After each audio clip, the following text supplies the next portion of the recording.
నమస్తే, నేను మీ ఈశ్వర్. ఈ6 న్యూస్కి స్వాగతం. వార్తల్లోని ముఖ్య అంశాలు.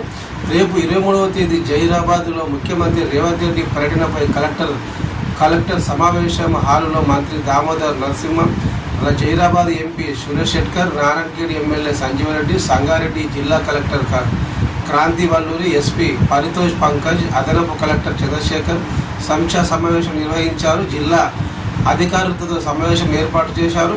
ఈ సందర్భంగా మంత్రి దామోదర్ మాట్లాడుతూ జహీరాబాద్ నియోజకవర్గంలో సీఎం రేవంత్ రెడ్డి పర్యటన తెలంగాణ రాష్ట్రంలో చరిత్రాత్మకం కావాలన్నారు. సీఎం రేవంత్ పర్యటనతో సంగారెడ్డి జిల్లా అభివృద్ధిలో రూపురేఖలు మారుతాయన్నారు. అన్ని శాఖల అధికారుల సమన్వయంతో ఈ పర్యటన విజయవంతం చేయాలని అధికారులను సూచించారు.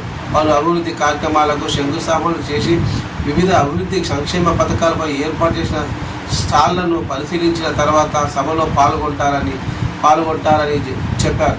జహీరాబాద్ ఎంపీ సురేష్ శెట్కర్ మాట్లాడుతూ జిల్లా అభివృద్ధిలో మరిన్ని అభివృద్ధి సంక్షేమ కార్యక్రమాలను ప్రారంభోత్సవం చేసుకుందామన్నారు. అలాగే నారాయణఖేడ్ ఎమ్మెల్యే సంజీవరెడ్డి మాట్లాడుతూ అన్ని శాఖల అధికారులు సమన్వయంతో ప్రజలకు ఇబ్బంది లేకుండా సీఎం పర్యటనను విజయవంతం చేయాలన్నారు. అలాగే కలెక్టర్ వల్లూరి క్రాంతి మాట్లాడుతూ ముఖ్యమంత్రి పర్యటనలో ఎలాంటి లోటుపాటు లేకుండా ఏర్పాట్లు చేయాలని పక్కా ప్రణాళికతో సీఎం పర్యటన ఏర్పాట్లు చేయాలన్నారు. ఈ కార్యక్రమంలో జిల్లా అధికారులు, సిబ్బంది తదితరులు పాల్గొన్నారు.